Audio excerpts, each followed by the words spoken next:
नमस्कार दोस्तों, स्वागत है आपका। आज हम बात करेंगे ओशो की उस किताब की जिसने लाखों लोगों की सोच बदल दी। किताब का नाम है संभोग से समाधि की ओर। ओशो कहते हैं सेक्स कोई पाप नहीं है, बल्कि अगर सही समझ के साथ जिया जाए तो यही हमें समाधि तक ले जा सकता है। तो आइए इस पूरी यात्रा को समझते हैं, शरीर से आत्मा तक, वासना से ध्यान तक और सेक्स से समाधि तक। भाग एक, समाज और सेक्स। दोस्तों, सबसे पहले समझना होगा कि हमारा समाज सेक्स को कैसे देखता है। समाज इसे छुपाता है, दबाता है और पाप कहता है। लेकिन सच ये है कि दबाने से वासना खत्म नहीं होती, बल्कि और गहरी हो जाती है। यही कारण है कि जहां सबसे ज्यादा रोक टोक है, वहीं सबसे ज्यादा विकृतियां और अपराध पैदा होते हैं।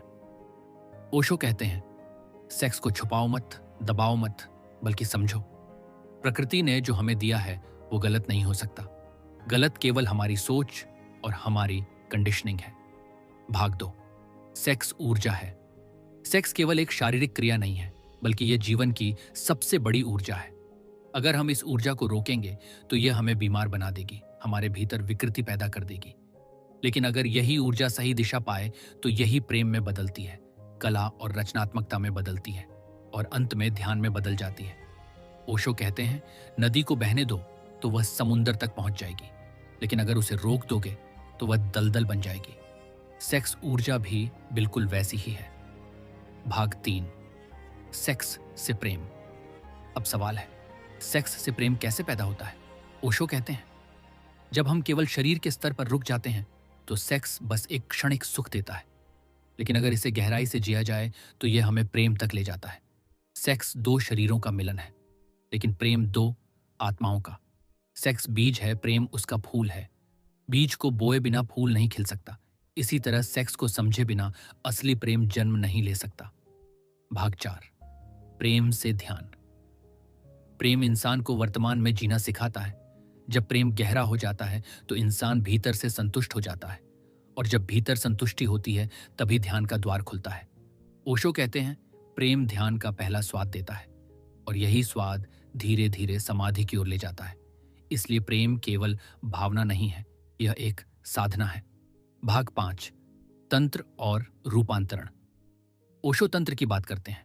तंत्र कहता है जो है वही साधना का साधन है, यानी जो तुम्हारे पास है उसी से ऊपर उठना है। सेक्स भी उसी साधना का हिस्सा है। जब मिलन के क्षण में दोनों पूरी तरह जागरूक हो जाते हैं तो अनुभव केवल शारीरिक नहीं रहता, वह आत्मिक हो जाता है, और वहीं से ध्यान की शुरुआत होती है। ओशो कहते हैं सेक्स को सही ढंग से जियो तो वही तुम्हें समाधि तक पहुंचा सकता है। भाग छह, भागना नहीं, जीना है। ओशो कहते हैं सच्चा ब्रह्मचर्य वही है जो अनुभव से पैदा होता है। अगर किसी ने सेक्स को पूरी तरह जिया है तभी वह स्वाभाविक रूप से उसके पार जा सकता है। लेकिन अगर बिना अनुभव के त्याग किया जाए तो वह केवल दमन है। याद रखो, दमन कभी शांति नहीं देता। दमन हमेशा बेचैनी, अपराध बोध और पाखंड पैदा करता है। इसलिए भागना मत, अनुभव करो, और अनुभव के बाद ही त्याग सार्थक होता है।